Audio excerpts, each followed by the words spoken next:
Ерейментау жел электр станциясы қуаттылығы 45 мегаватт.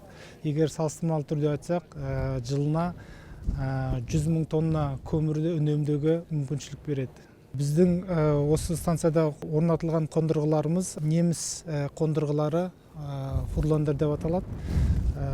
Биіктігі 85 метр, епелектердің ұзындығы 45 метр. Қуаттылығы 2050 киловатт. Егер мысалға алсақ, Ерейментау қаласы 9 мегаватт қажет етеді.